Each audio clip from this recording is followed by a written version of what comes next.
Hey, glad you could make it. I was hoping you'd show up, 'cause this video is just for you. You know who you are. See, most of the people on YouTube are all worried about how many views they get, but not me.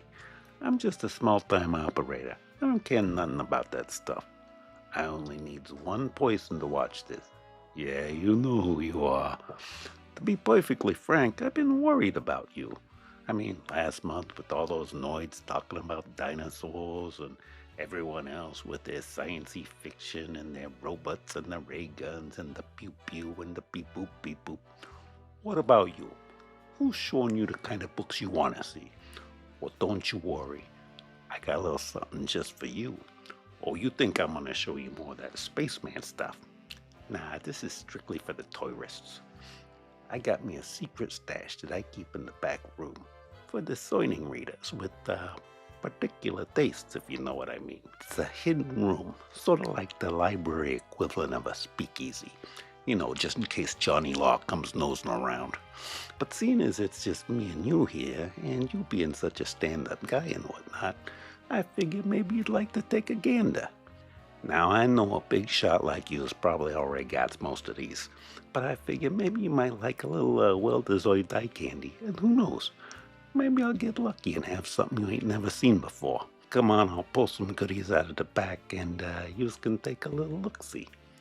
Now, most science fiction fans think of Fredric Brown as a sci-fi writer who also wrote mysteries, but we know better. He was a mystery writer who also wrote sci-fi. This here is the Fabulous Clip Joint, the first novel in Brown's Ed and M. Hunter series. Vice and Moida prowl the back alleys of Northside Chicago.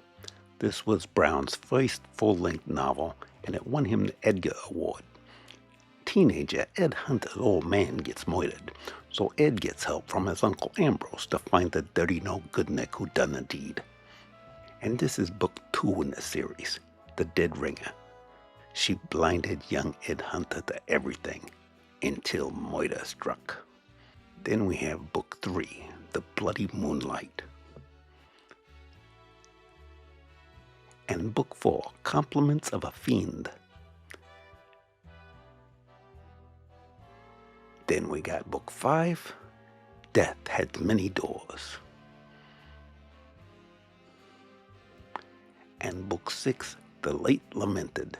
She meant trouble I couldn't resist, but I hadn't counted on double Moida.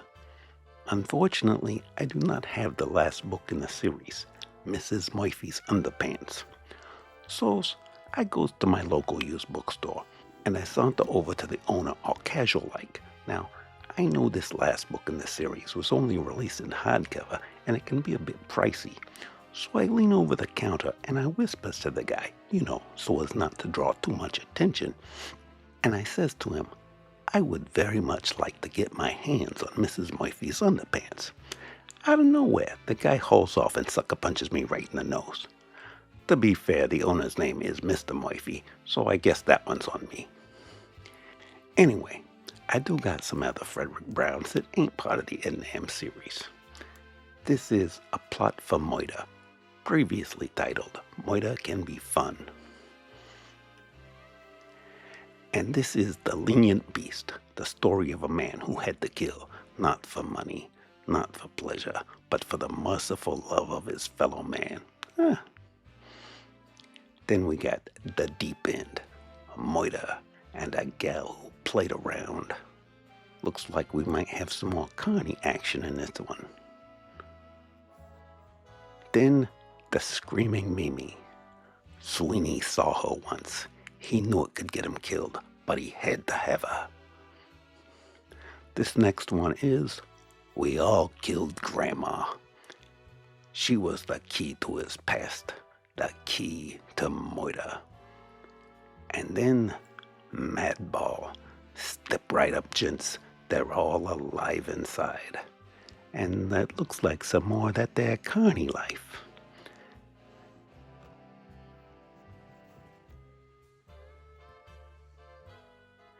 This next one's a newer printing. It's Night of the Jabberwock. Oh, cat break.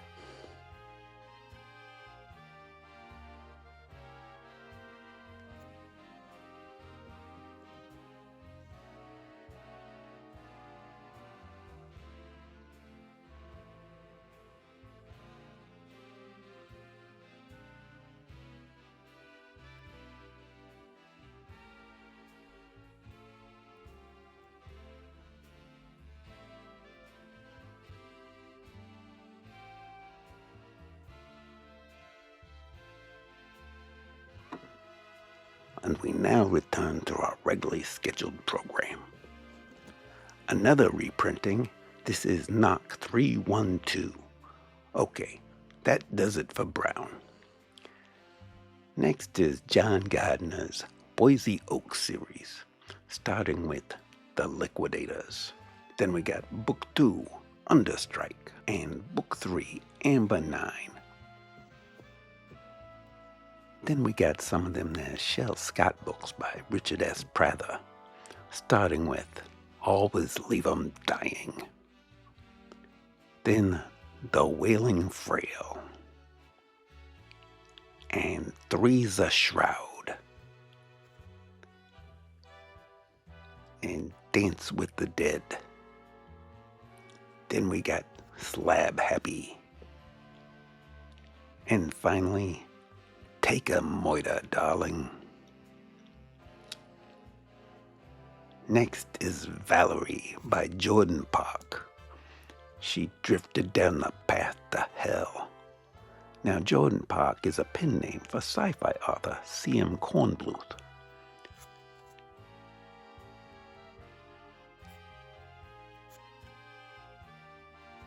Then we also got The Naked Storm by Simon Eisner, which is another pen name for C.M. Kornbluth. And next is The Day He Died by Louis Padgett, the pen name for husband and wife writing duo Henry Kuttner and C.L. Moore. Moita was her business. Next is Vanishing Ladies by Richard Marston. The hotel was a front for crime and a setting for Moita. Then we got one of them there ace doubles. He bet his last chip on an unlucky redhead. It's The Squeeze by Gil Brewer. Then on the other side, it's Love Me to Death by Frank Diamond. He fell hard for this woman he'd found digging another man's grave.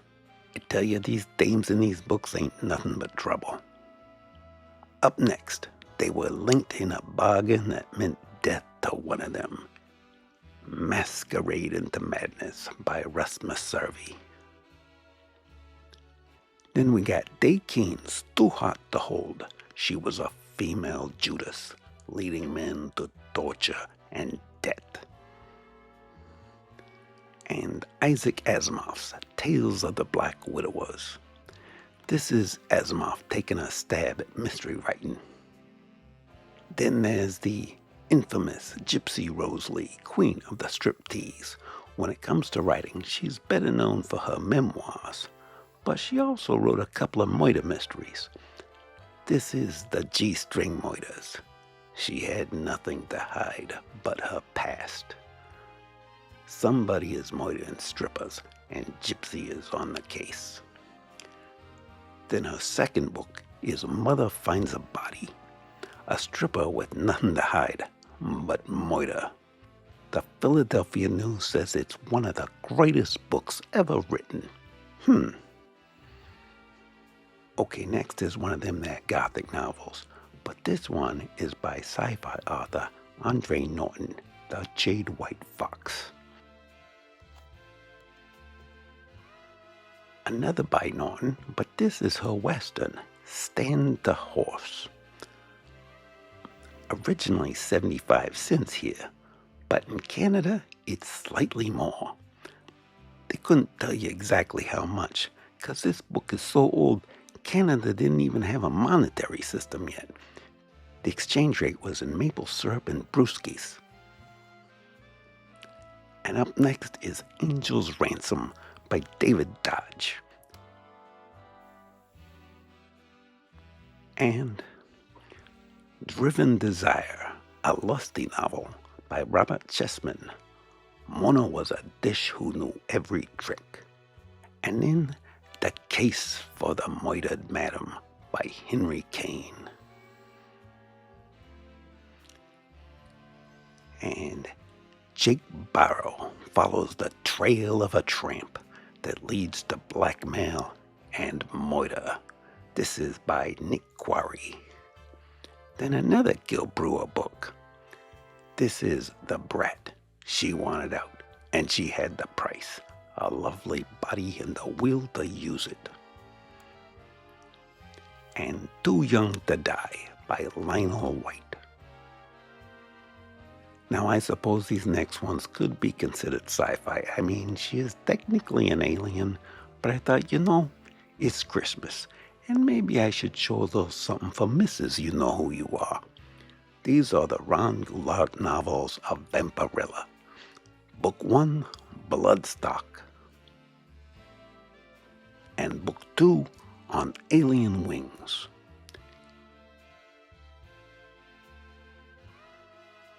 And 3, Deadwalk.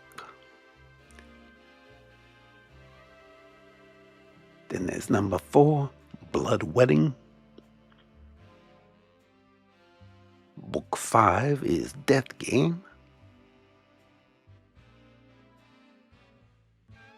And number 6, Snake God.